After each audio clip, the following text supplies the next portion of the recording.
Hello everyone, welcome to JR. Sumandra. आज से हम लोग मैनेजमेंट के क्लासेस की शुरुआत कर रहे हैं।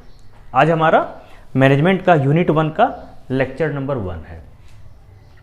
मैनेजमेंट एक ऐसा सब्जेक्ट है जो कि फाइनल ईयर डिप्लोमा मतलब 6th सेमेस्टर में पढ़ने वाले हर एक स्टूडेंट को पढ़ना है, चाहे आप किसी भी ब्रांच से आप अपनी डिप्लोमा या इंजीनियरिंग कर रहे हो। और ये एक बहुत ही महत्वपूर्ण सब्जेक्ट आप लोगों के लिए साबित होने वाला है।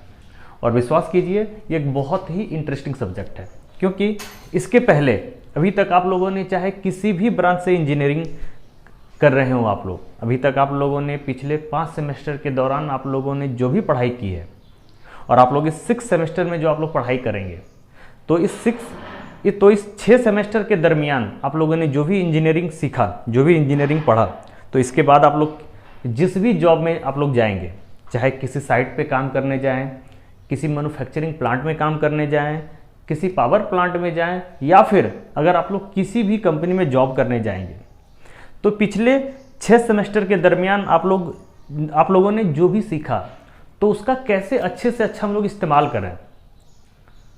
आप अब जिस भी कंपनी में जॉब करने जाएंगे, वहाँ आप कैसे अपना अच्छा से अच्छा प्रदर्शन करेंगे, तो ये सिर्फ और सिर्फ एक कुशल प्रबंधन के द्वारा ही संभव है। और ये कुशल प्रबंधन क्या है? यही तो एक्चुअली मैनेजमेंट है। तो आप अपने टेक्निकल नॉलेज को कैसे अच्छे से अच्छा यूज़ करें, ये सिर्फ और एक अच्छे मैनेजमेंट के द्वारा ही संभव है। और यही मैनेजमेंट हम लोगों को यहाँ पे पढ़ना है। तो इसलिए ये बहुत ही महत्वपूर्ण और एक इंटरेस्टिंग सब्जेक्ट आप लोगों के लिए साबित होने वाला है। तो चलिए हम लोग यहाँ पे देखते हैं कि मैनेजमेंट का में हम लोगों को क्या पढ़ना है और यहाँ पे क्या क्या एक्चुअली सिलेबस है। तो पहला जो है चैप्टर एक्चुअली यहाँ पे क्या है, ये है ओवरव्यू ऑफ बिजनेस। पूरा बिजनेस के ओवरव्यू के बारे में हम लोगों को यहाँ पे जानना है। बिजनेस क्या होता है, बिजनेस है क्या, बिजनेस हम लोग क्यों करते हैं। अगर आप लोग अपने सराउंडिंग में देखेंगे, आप लोग जहाँ भी रहते हैं या जहाँ भी बाहर जाते हैं, चाहे पढ़ने के लिए या कभी कभी शॉपिंग वगैरह के लिए, तो देखते होंगे कि आपके चारों तरफ अलग अलग तरह के क्या है बिजनेस हैं। जैसे कोई किराना का दुकान चला रहा है, तो कोई सब्जी बेच रहा है, कोई फल बेच रहा है, कोई इलेक्ट्रॉनिक्स का दुकान किया हुआ है, किसी की दवाई की दुकान है, या फिर कोई क्या है सिनेमा हॉल है, मॉल है ना। तो ये अलग अलग तरह के बिजनेस हैं। तो हम इन अलग अलग तरह के बिजनेस को क्या है, अलग अलग तरह के कैटेगरी में रखते हैं।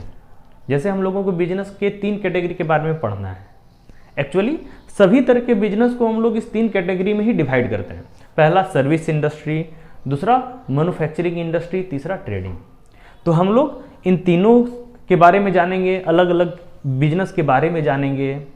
इसके बाद हम लोग जानेंगे कि इंडस्ट्रियल सेक्टर्स क्या हैं, इंडस्ट्री के अलग अलग तरह के प्रकार। जैसे ऑटोमोबाइल इंडस्ट्री, जहाँ पे क्या है अपना 2 पहिया और 4 पहिया गाड़ियाँ जहाँ बनती हैं। जैसे आप लोग कंपनी का नाम जानते होंगे ना, Tata motor, Mahindra and Mahindra, Maruti Suzuki, है ना। तो हम लोग इसके बारे में जानेंगे। फिर है हमारा केमिकल सेक्टर, जहाँ पे अलग अलग तरह के रसायनों का निर्माण होता है। फिर हम लोग पढ़ेंगे फार्मा इंडस्ट्री के बारे में, अलग अलग कंपनियाँ है ना जो दवा बनाती हैं उसके बारे में पढ़ेंगे।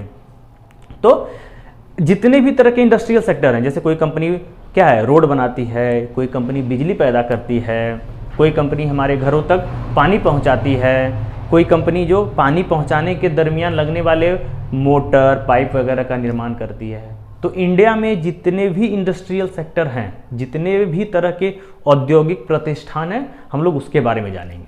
फिर हम लोग यहाँ पे पढ़ेंगे हम लोग ग्लोबलाइजेशन के बारे में। ग्लोबलाइजेशन का हिंदी शब्द एक्चुअली इसका मतलब है वैश्वीकरण। ये वैश्वीकरण क्या है? आज के डेट में जब कम्युनिकेशन के साधन लोग एक दूसरे से बहुत ज़्यादा कनेक्ट हो गए हैं, चाहे वो हाई स्पीड रेलवे के कारण, हाई स्पीड प्लेन जो उड़ती है ना, तो इसके कारण, और साथ ही साथ जो आज के डेट में बहुत फास्ट स्पीड के इंटरनेट के कारण, तो पूरी दुनिया के लोग एक दूसरे से आपस में कनेक्ट हो गए हैं। आप अभी घर बैठे अमेरिका के किसी भी आदमी से बात कर सकते हैं, उसे मेल भेज सकते हैं, वीडियो कॉल कर सकते हैं। तो ये जो वैश्वीकरण हुआ, इसका हमारे उद्योगों पे क्या प्रभाव हुआ? जैसे हम लोग जानते हैं कि भारत बहुत सारे देशों से सामान इंपोर्ट करता है, बाहर से सामान हम लोग मंगवाते हैं, और हम लोग यहाँ पे अपने देश से सामान बना के दूसरे देशों को बेचते हैं, जिसे हम लोग एक्सपोर्ट करते हैं। तो इस ग्लोबलाइजेशन का जो इफेक्ट है, ये एक्सपोर्ट और इंपोर्ट पे कैसे पड़ा, और खासकर भारत के संदर्भ में इस वैश्वीकरण के कारण हमें इसके क्या फ़ायदे हुए, इसके क्या नुकसान हुए, हम लोग इसके बारे में जानेंगे। बहुत ही इंटरेस्टिंग चीज़ है ये। फिर इसके बाद हम लोग यहाँ पे जानेंगे इंटेलेक्चुअल प्रॉपर्टी राइट। इस वर्ड को सुन के डरिए मत। एक्चुअली कोई भी कंपनी जब पहली बार कोई भी नया सामान बनाती है तो उसे कुछ वर्षों के लिए उसका व्यापार करने का उसे अधिकार मिल जाता है कि सिर्फ और सिर्फ वही कंपनी उसको प्रोडक्ट को बेचेगी। या फिर पहली बार जब कोई इंजीनियर या पहली बार कोई साइंटिस्ट जब किसी नए चीज़ का वो विकास करता है, उसका डिस्कवरी करता है रिसर्च करके या इन्वेंशन करता है, तो उसको पेटेंट मिलता है। तो हम लोग इन्हीं चीज़ों के बारे में हम लोग इंटेलेक्चुअल प्रॉपर्टी राइट्स में पढ़ेंगे। ये हो गया अपना ओवरव्यू ऑफ बिजनेस। दूसरा है हमारा मैनेजमेंट प्रोसेस। जैसे मैं पहले डिस्कस कर रहा था कि आप लोग इंजीनियरिंग करके किसी भी कंपनी में नौकरी के लिए गए, चाहे वो गवर्नमेंट सेक्टर में हो या प्राइवेट सेक्टर में हो, तो वहाँ पे जितने भी वर्कर मौजूद हैं, चाहे वो सीनियर एम्प्लॉय है, जूनियर एम्प्लॉय हो, और कुछ लेबर्स मौजूद हैं, साथ ही साथ वहाँ पे जो मटेरियल, जो रॉ मटेरियल अवेलेबल है, उसका हम लोग कैसे अच्छे से अच्छा यूज़ करें, कैसे हम लोग अपने यूज़ को ऑप्टिमाइज़ करें, ये सिर्फ और सिर्फ क्या है, उचित और कुशल प्रबंधन के कारण ही संभव है। तो हम लोग यहाँ पे वही जानेंगे मैनेजमेंट होता क्या है ना, प्रिंसिपल्स ऑफ मैनेजमेंट के बारे में जानेंगे। साथ ही साथ ये जानेंगे कि मैनेजमेंट के फंक्शंस क्या हैं। ये अपना हम लोग इसको मैनेजमेंट प्रोसेस के अंतर्गत में जानेंगे। तीसरा है हमारा ऑर्गेनाइजेशनल मैनेजमेंट, है ना। ऑर्गेनाइजेशनल मैनेजमेंट, जैसे आप लोग किसी भी बैंक में आप लोग गए खाता खोलने के लिए, पैसा जमा करने के लिए, तो वहां पे आपको सबसे पहले किसको आप मिलते हैं या किसको आप डील करते हैं, वो होता है क्लर्क। क्लर्क के बाद आप लोग फिर जानते हैं बैंक में दूसरे सीनियर एम्प्लॉय होते हैं। किसी भी बैंक के किसी भी ब्रांच का जो हेड है उसको हम लोग क्या बोलते हैं, मैनेजर बोलते हैं ना, ब्रांच मैनेजर, जो शाखा अधिकारी होता है। और ये जो क्लर्क है वो शाखा अधिकारी के नीचे ब्रांच मैनेजर के अंतर्गत में होता है। और उसी बैंक का जो सबसे जो सीनियर एम्प्लॉय है, जो बैंक को जो पूरा चलाता है, उसको क्या बोलते हैं, CEO, चीफ एग्जीक्यूटिव ऑफिसर, जिसे हिंदी में क्या बोलते हैं, मुख्य कार्यकारी अधिकारी। तो इस तरह किसी भी कंपनी को हम लोग देखें, जैसे हम लोग के सामने कौन सी कंपनियां हैं, टाटा है, रिलायंस है, महिंद्रा है, तो इन सब कंपनियों के ऊपर में एक आदमी होता है जो पूरे कंपनी को चलाता है, जिसे हम लोग बोलते हैं CEO। और उस CEO के नीचे अलग अलग डिपार्टमेंट के मुख्य अधिकारी होते हैं। जैसे मान लीजिए कि जैसे रिलायंस इंडस्ट्री का जो CEO है वो कौन है, मुकेश अंबानी है। मुकेश अंबानी के नीचे क्या है, अलग अलग डिपार्टमेंट काम करते हैं, जैसे finance department, manufacturing department, human resource department. और ये सब अलग अलग डिपार्टमेंट के अलग अलग हेड होते हैं, जिसे हम लोग क्या बोलते हैं, वाइस प्रेसिडेंट बोलते हैं। तो इसी तरह पूरे कंपनी में, जो कंपनी का जो पूरा ऑर्गेनाइजेशन है, अलग अलग पोस्ट पे कौन से आदमी होते हैं और उनको हम लोग किस नाम से जानते हैं, हम लोग उसके बारे में जानेंगे। इसलिए इसका नाम दिया गया है ऑर्गेनाइजेशनल मैनेजमेंट। किसी भी संस्था को, किसी भी ऑर्गेनाइजेशन को मैनेज करने के लिए वहाँ पे किस किस तरह के आदमी और किस किस तरह के उनके नाम होते हैं, हम लोग उसके बारे में जानेंगे। जैसे आप सरकारी क्षेत्र में आइए, सरकारी क्षेत्र की जो कंपनियां हैं, जैसे NTPC, भेल, तो इनका भी जो ऑर्गेनाइजेशनल स्ट्रक्चर है वो प्राइवेट कंपनी के तरह ही होता है। और जैसे आप भारत सरकार के मंत्रालय की बात हम लोग करते हैं, कोई भी मंत्रालय की जैसे हम लोग बात करते हैं, जैसे शिक्षा मंत्रालय, जिसे हम लोग क्या है, human resource and development ministry बोलते हैं, HRD मिनिस्ट्री।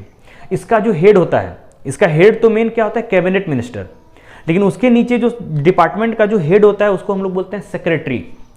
सेक्रेटरी के नीचे होते हैं हमारे ज्वाइंट सेक्रेटरी, ज्वाइंट सेक्रेटरी के बाद होता है एसोसिएट सेक्रेटरी, और उसके नीचे अन्य मुख्य अधिकारी होते हैं। तो हम लोग ये जो पूरा ऑर्गेनाइजेशन का स्ट्रक्चर है, हम लोग उसी के बारे में यहाँ पे जानेंगे। चाहे वो प्राइवेट सेक्टर की कंपनी हो या प्राइवेट सेक्टर की, चाहे गवर्नमेंट सेक्टर की कंपनी हो या प्राइवेट सेक्टर, या अलग अलग मिनिस्ट्री में किस पोस्ट पे क्या आदमी होता है, हम लोग सबके बारे में यहाँ पे जानेंगे। बहुत ही इंटरेस्टिंग होता है। जैसे आप लोग देखते हैं ना कि सेल्स मैनेजर होता है, MR जो मार्केटिंग रिप्रेजेंटेटिव जो दवा वगैरह बेचते हैं, उसके सीनियर एम्प्लॉय को क्या बोलते हैं, फिर उसके ऊपर जो एम्प्लॉय है क्या बोलते हैं, तो वही इसके बारे में हम लोगों को पढ़ना है। फिर है हमारा ह्यूमन रिसोर्स मैनेजमेंट। ये किसी भी कंपनी का जो बोलते हैं ना कि ये DNA है, किसी भी कंपनी को चलाने के लिए सबसे इंपॉर्टेंट होता है उस कंपनी में जो भी एम्प्लॉय काम कर रहे हैं, चाहे वो सीनियर एम्प्लॉय हो या जूनियर एम्प्लॉय हो या फिर लेबर वगैरह हो, चाहे वो CEO हो या सीनियर मैनेजर हो या फिर मैनेजर हो, उसका कैसे अच्छे से अच्छे हम लोग उसके टैलेंट को इस्तेमाल करें, वो कैसे अच्छे से अच्छे कंपनी में काम करें, ताकि कंपनी का जो माहौल है, कंपनी का जो वर्किंग एनवायरनमेंट है, जो काम करने का जो माहौल है वो अच्छा रहे, किसी एम्प्लॉय को एक दूसरे से दिक्कत ना हो, सबको टाइमली सैलरी मिले, जो उनके मेडिकल बेनिफिट्स हैं वो उसको टाइमली मिले। तो ये सब चीज क्या है, ह्यूमन रिसोर्स मैनेजमेंट के अंतर्गत आता है। वर्ड से ही क्लियर है ना, ह्यूमन रिसोर्स मैनेजमेंट। ये जो ह्यूमन रिसोर्स है, किसी भी कंपनी के जो उसके एम्प्लॉयज हैं उनका मैनेजमेंट, तो कंपनी के एम्प्लॉय का अच्छे से अच्छे मैनेजमेंट, उनको जो भी बेनिफिट्स कंपनी के द्वारा या सरकार के द्वारा दिया जाता है उसको टाइमली और अच्छे से मिले।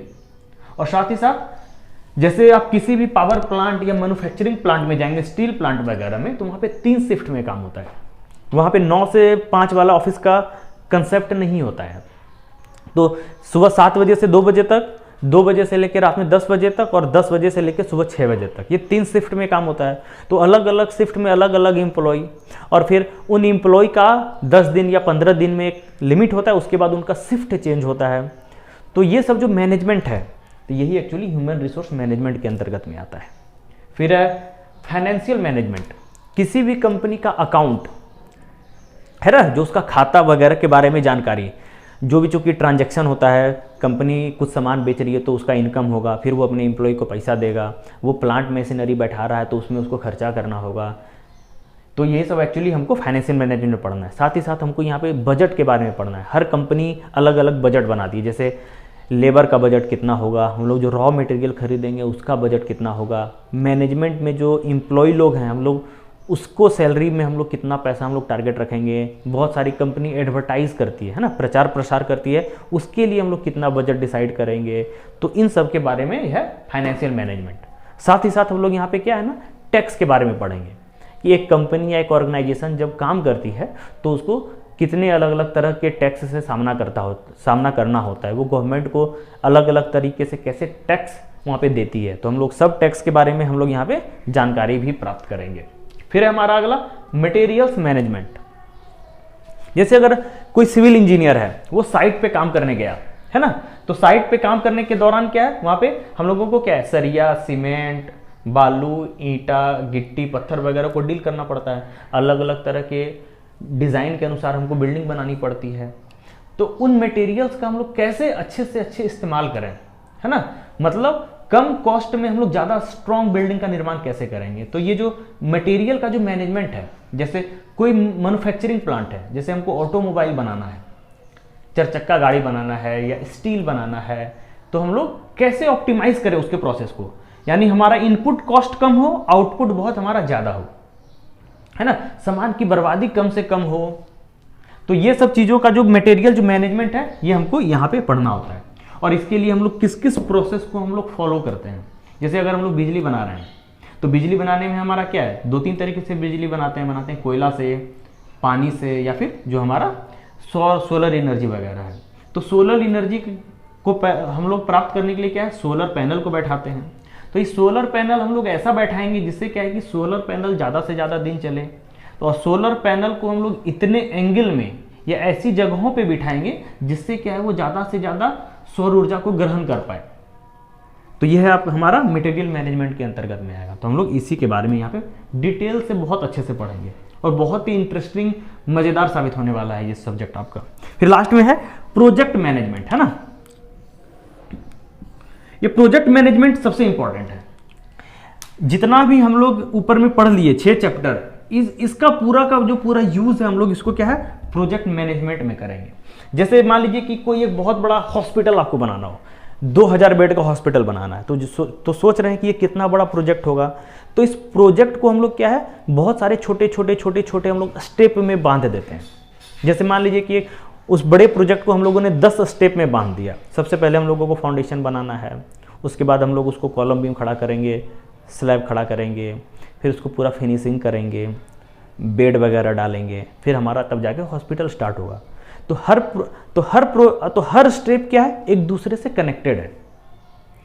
तो एक बड़े प्रोजेक्ट को हम लोग बहुत सारे छोटे छोटे स्टेप में हम लोग डिवाइड कर दिए, और हर छोटे स्टेप को क्या है कि हम लोग अलग अलग हम लोग उसको अच्छे से मैनेज करेंगे। हर स्टेप के लिए हम लोग अच्छे से वहाँ पे आदमी डाल देंगे, और हर स्टेप को हम लोग वहाँ पे अच्छे से मैनेज करेंगे ताकि अगला स्टेप में हमें परेशानी ना हो। तो यही होता है प्रोजेक्ट मैनेजमेंट। मैन्युफैक्चरिंग, जैसे स्टील मैन्युफैक्चरिंग प्लांट में गए तो जानते हैं कि स्टील बनाने के लिए हमें क्या है, कोयला, स्टील वगैरह की ज़रूरत पड़ती है। तो जहाँ से हमारा मटेरियल आएगा, प्लांट में गलेगा, उसके बाद स्टील बनेगा, सब एक दूसरे से इंटरकनेक्टेड है। तो इस पूरे प्रोजेक्ट को, ये जो पूरा प्रोजेक्ट है, हर एक स्टेप है, हम लोग इसको आपस में अच्छे से मैनेज करके उसके लिए स्पेशलिस्ट आदमी रखते हैं, ताकि एक स्टेप अच्छे से होगा तभी दूसरा स्टेप होगा, दूसरा स्टेप अच्छे से होगा तभी जाके तीसरा स्टेप हम लोग कर पाएंगे। तो इनका आपस में अच्छे से मैनेजमेंट होना बहुत ज़रूरी है। हर स्टेप अगर अच्छे से काम करेगा तो पूरा प्रोजेक्ट क्या है, बहुत कम टाइम में बहुत अच्छे से कंप्लीट हो जाएगा। ये जो एक्चुअली जो पूरा स्टेप को कनेक्ट करने के लिए हम लोग क्या है, CPM PERT नाम के टेक्निक को इस्तेमाल करते हैं। तो यहाँ पे हम लोग क्या है, CPM PERT के बारे में जानेंगे। साथ ही साथ आप किसी भी कंपनी में देखते हैं ना कि गवर्नमेंट ऑर्गेनाइजेशन वगैरह में कि जो एम्प्लॉय बहुत सीनियर हो जाते हैं, जैसे कोई 30 साल नौकरी कर लिया, 50-55 साल के एज में पहुंच गया, तो उनकी जो कार्य क्षमता है, उनकी जो प्रोडक्टिविटी है वो घट जाती है। साथ ही साथ उनकी लर्निंग कैपेसिटी, नए चीज़ों को सीखने की क्षमता घटते चले जाती है। एक तरीके से बोलिए कि उनका इंटरेस्ट भी कम होते चला जाता है। तो उनके लर्निंग एक्सपीरियंस को बढ़ाना है, उनकी कार्य क्षमता को बढ़ाना है, साथ ही साथ उनके स्किल को नए टाइम के अनुसार फिर से डेवलप करना है। तो इन सारी चीज़ों को कैसे करेंगे हम लोग, इसके बारे में भी पढ़ेंगे। तो इसको करने के लिए 2-3 तरह की पद्धति है जो कि बहुत ही फेमस है, जैसे काइजेन, एक है 6 सिग्मा। ये सब ना क्या है, जापानीज पद्धति है जो कि पूरे वर्ल्ड के लगभग हर कंपनियों में इनका इस्तेमाल होता है। हम लोग उसके बारे में भी पढ़ेंगे यहाँ पे प्रोजेक्ट मैनेजमेंट में। ये था आपका actually complete overall management. Engineering के नॉलेज को आप लोगों ने लिया, अगर आप लोग फिर मैनेजमेंट उसका अगर अच्छे से कर पाएंगे उस नॉलेज को, तो कोई भी आदमी बहुत अच्छे से अपना प्रोडक्टिविटी बढ़ा के बहुत ही अच्छे पोस्ट पे वो जाके चीज़ों को अच्छे से मैनेज करता है। यही है हमारा मैनेजमेंट पढ़ने का मुख्य पर्पस। तो मैं उम्मीद करता हूँ कि आप लोगों को मैनेजमेंट के बारे में एक बेसिक सा मोटा मोटी एक आइडिया अब तक पता चल गया होगा। तो चलिए कम से कम सिलेबस को अभी आप लोग कम से कम नोट कर लीजिए।